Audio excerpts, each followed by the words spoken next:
വളരെ പ്രസക്തം, ആനുകാലികം, അത്യാവശ്യമായി നടക്കേണ്ടതായ ഒരു ചർച്ച. അതാണ് മത ന്യൂനപക്ഷങ്ങളും ജനാധിപത്യ പ്രസ്ഥാനങ്ങളും എന്ന ഒരു വിഷയത്തെ അടിസ്ഥാനമാക്കി ഇവിടെ നടന്നുകൊണ്ടിരിക്കുന്നത്.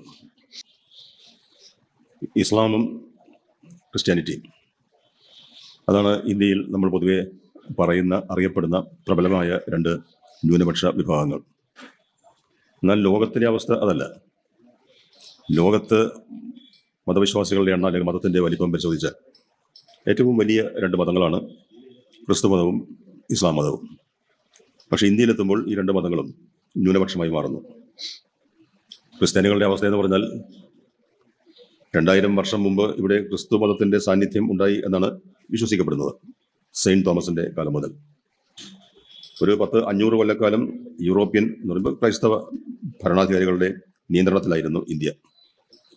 ഇതൊക്കെയായിട്ടും ഇന്നും ഇന്ത്യയിലെ ക്രൈസ്തവരുടെ എണ്ണം 3% താഴെയാണ്.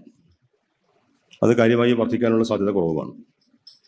ഇപ്പോൾ മതപരിവർത്തനം എന്നുള്ളതൊക്കെ BJPയുടെ വലിയ ഉത്കണ്ഠ ഉളവാക്കുന്ന ആലോചനാ വിഷയമായി അവർ കൊണ്ടു നടക്കുന്നുണ്ടെങ്കിലും എത്ര പരിവർത്തനം നടത്തിയാലും കഴിഞ്ഞ 500 വർഷക്കാലം സാധ്യമാകാതെ പോയ നേട്ടങ്ങളൊന്നും ഇനിയും ഉണ്ടാകാൻ പോകുന്നില്ല. എണ്ണം ഇങ്ങനെയൊക്കെ തന്നെ നിൽക്കും. അതിനർത്ഥം നമ്മുടെ ഭരണഘടന തയ്യാറാക്കിയ സന്ദർഭത്തിൽ എന്ന പോലെ 75 വർഷം പിന്നിട്ട ഈ അവസ്ഥയിലും രാജ്യത്തെ പ്രധാന ന്യൂനപക്ഷങ്ങൾ ക്രൈസ്തവരും മുസ്ലിങ്ങളുമായി തന്നെ നിൽക്കുന്നു. പാഴ്സി, ജൈനൻ തുടങ്ങിയ അങ്ങനെ പല വിഭാഗങ്ങളും വേറെയുമുണ്ട്. സ്വാഭാവികമായും അതെല്ലാം ഉണ്ടാകും.